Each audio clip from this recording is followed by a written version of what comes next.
Welcome into Outkick the Show. I'm your fearless leader, Clay Travis. I hope all of you are having fantastic Fridays. I am about to roll into the weekend, headed down to Florida for just a day or so, and we'll be back on Monday. Shouldn't impact any of our programming, but I want to start off the top. Some people say, never share good news.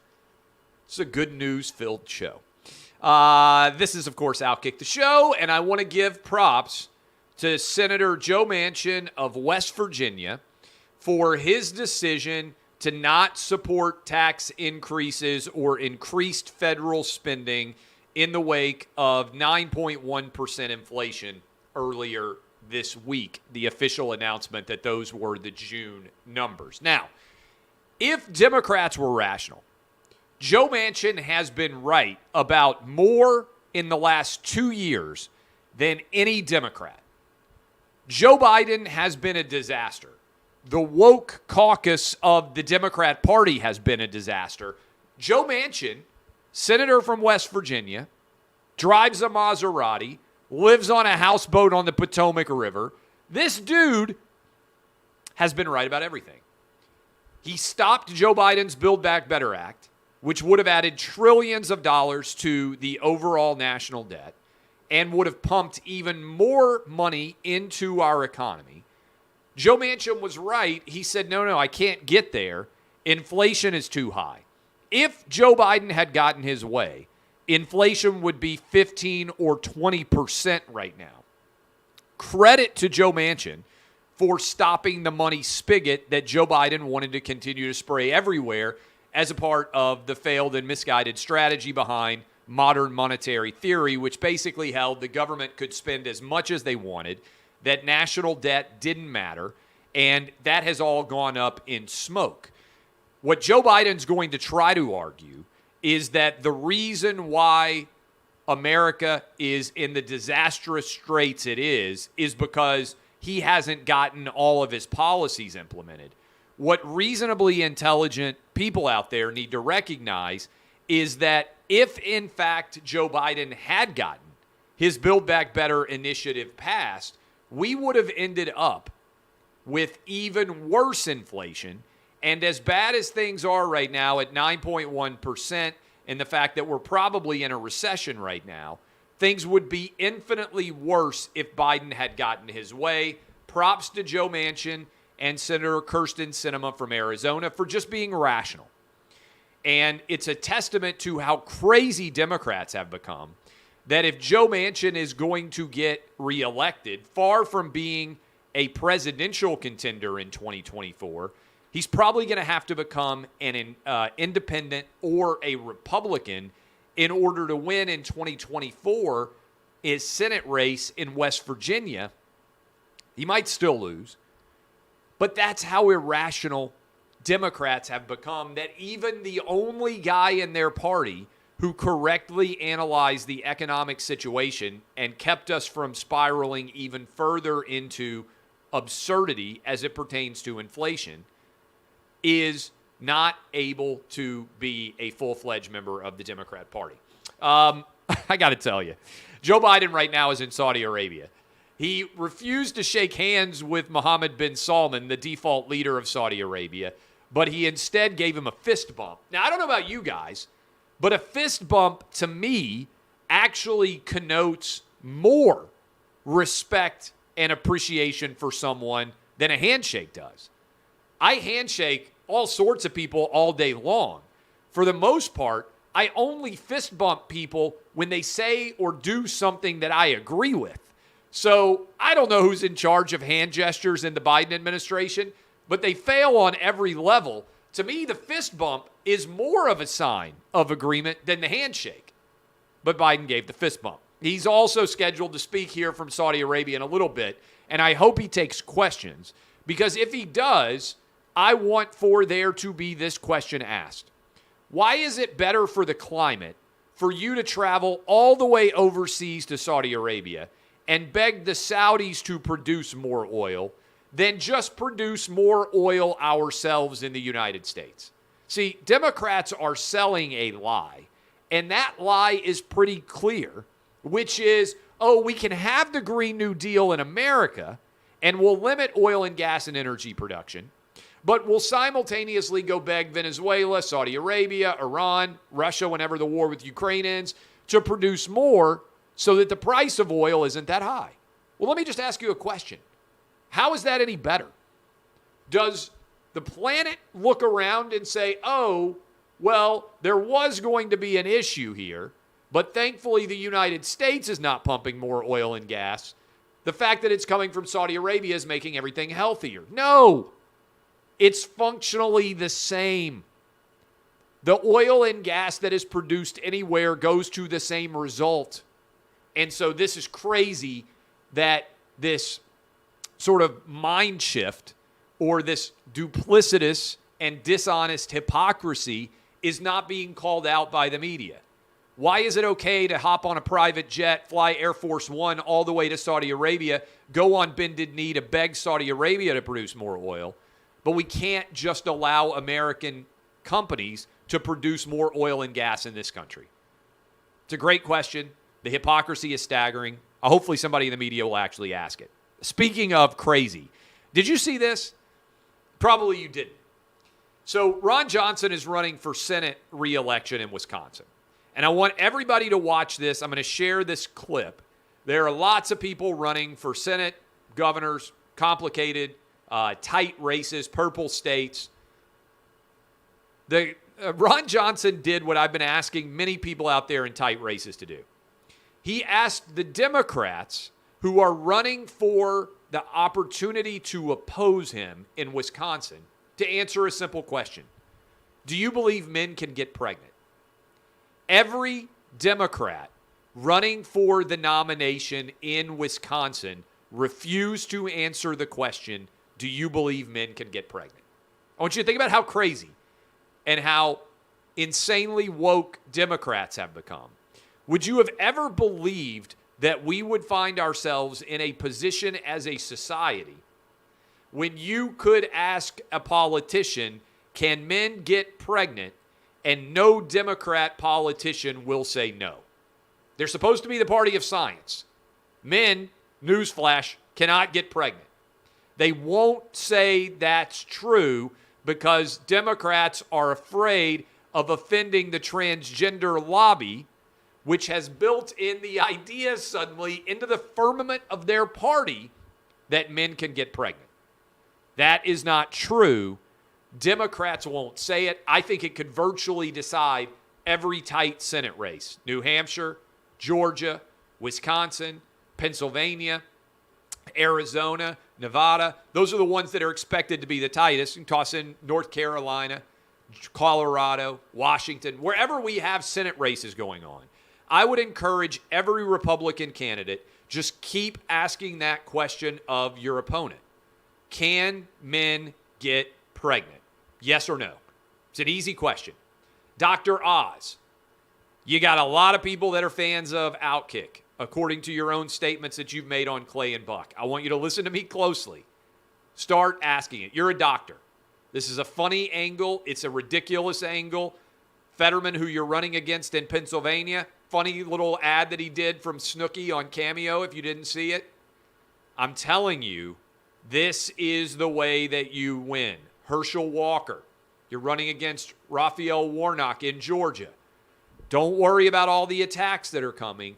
Just keep hammering this question. Do you believe that men can get pregnant? Georgians don't believe that men can get pregnant. It's going to decide the election if you deliver it well. All across the country, one simple question. The Wisconsin Democrats won't answer it. They won't answer whether men can get pregnant or not because they are afraid of offending their base. We had Dr. Marty Makary on the show today. Dr. Makary's a fantastic guy. He is a doctor at Johns Hopkins, has advised Glenn Youngkin in Virginia, Ron DeSantis in Florida, done a fantastic job. He shared a data point that almost no one is discussing right now. A month now, parents of 6-month-old to 5-year-old kids have had the opportunity to get them the COVID shot. Do you know what percentage of parents in the nation of 6-month to 5-year-old kids are getting their kids the COVID shot. 2%. 1 in every 50 parents of 6-month to 5-year-olds are getting them the COVID shot. Evidently, all of those parents are blue checks on Twitter, but the reason that they're getting the shot for their kids, the reason why no one's getting the COVID shot for their kids is because the data is clear. Dr. McCary told us it only has a 4% effective rate in young children, according to some recent studies. This is madness to be getting any of your kids the COVID shot. I told you, my 11-year-old, my 7-year-old, they're not getting the COVID shot. They're just not going to get it. They probably already had COVID, like 75+% of kids already have. I've already had COVID twice. My wife's had it. Probably our kids have had it too. They're not going to get the COVID shot. And increasingly, almost every parent in America, 98% of parents in America are refusing to get their kids the COVID shot.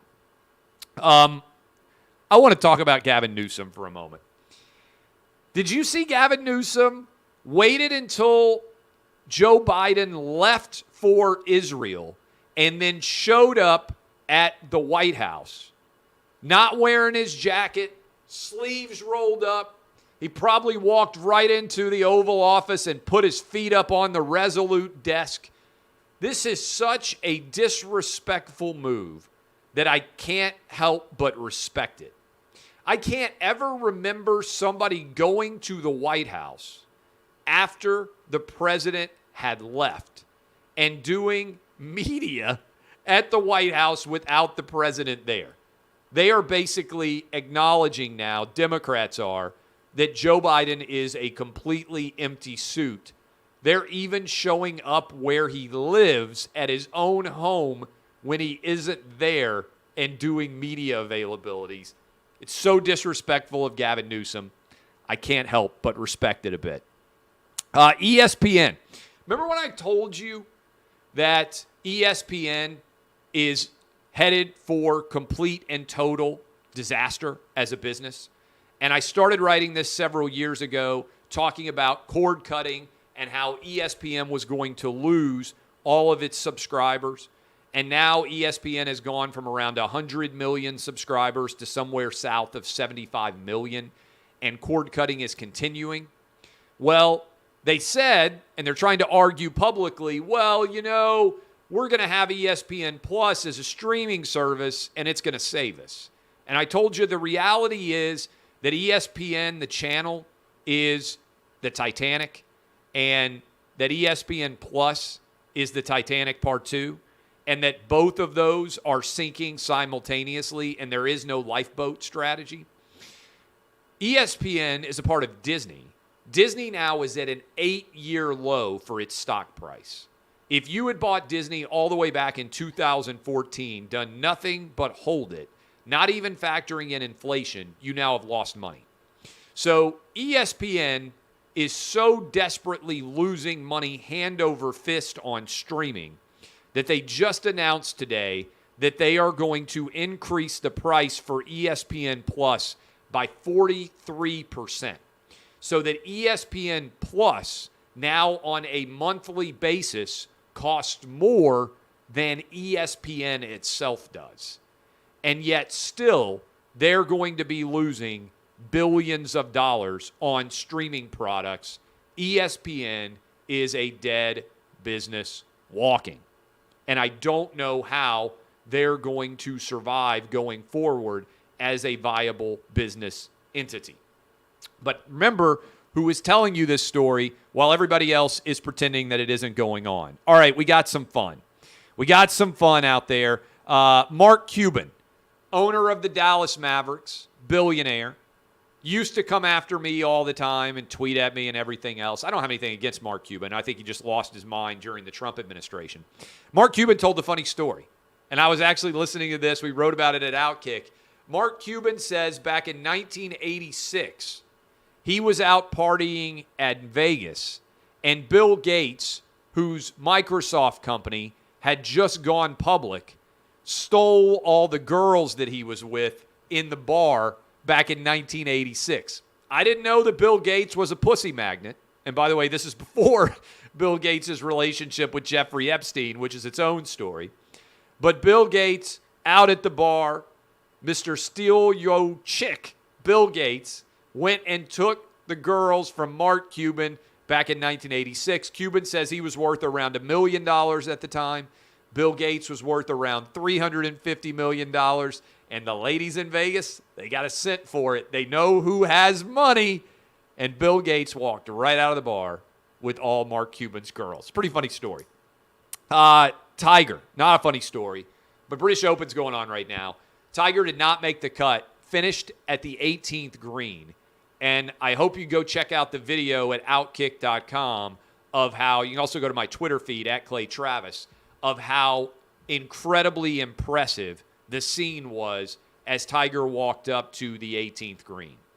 Recovering from the awful shattered leg incident that he had in that Palos Verdes era LA area car crash. I don't know that Tiger Woods is ever going to be able to play golf at a very high level again. He certainly can continue for years and years to go on tour and play at the Masters. I'm sure the British Open will have him, and the PGA and the U.S. Open.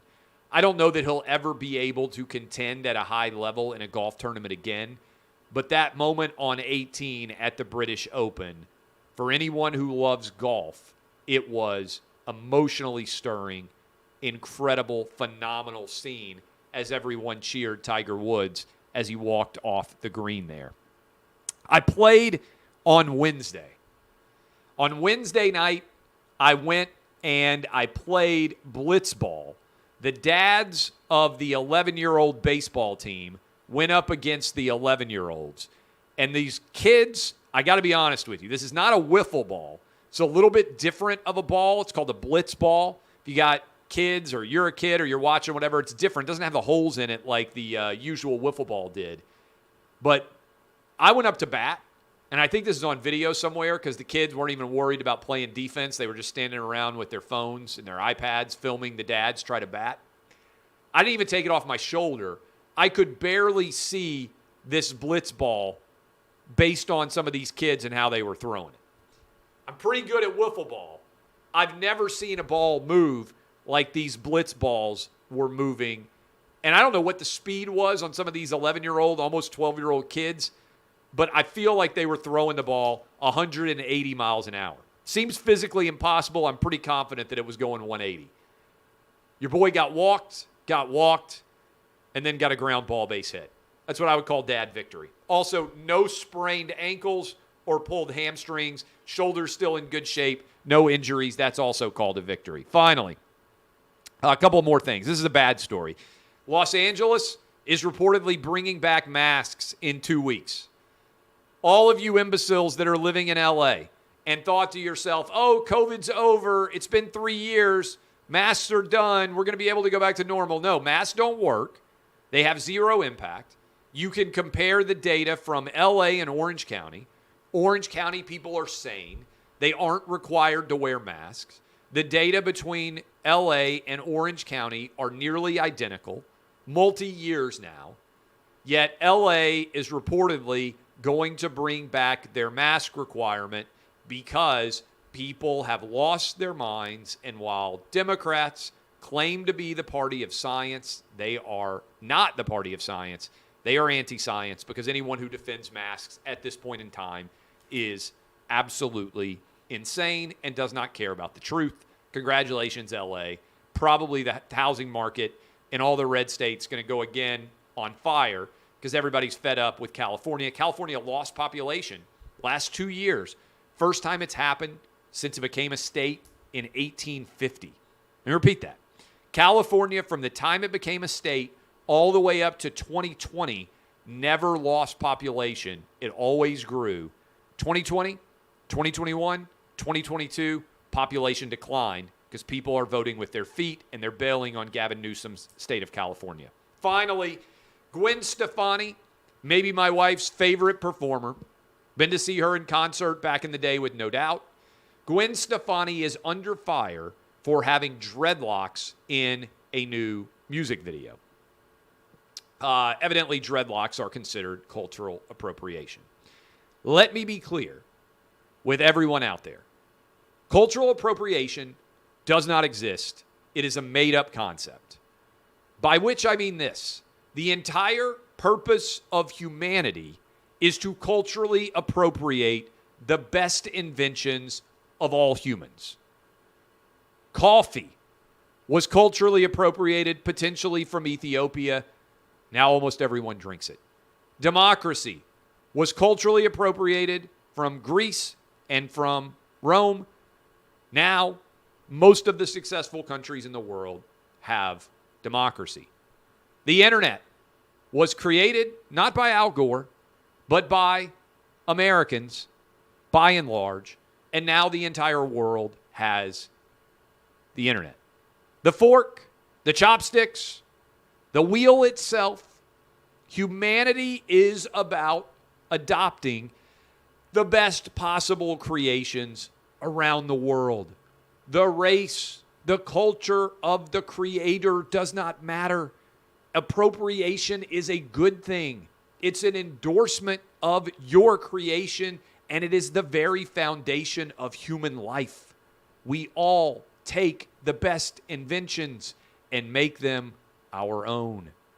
That is how the world works. So Gwen Stefani or anyone else, you cannot culturally appropriate. You can only pick that which is good and allow it to spread. I love all of you. My name is Clay Travis, DBAP unless you need to SBAP. I hope you have fantastic weekends. I will be back on Monday with Clay and Buck and with Outkick the Show. I'll also be on Sean Hannity tonight. Lots of programs, lots of activity. I appreciate all of you hanging out with me. I will talk to you on Monday.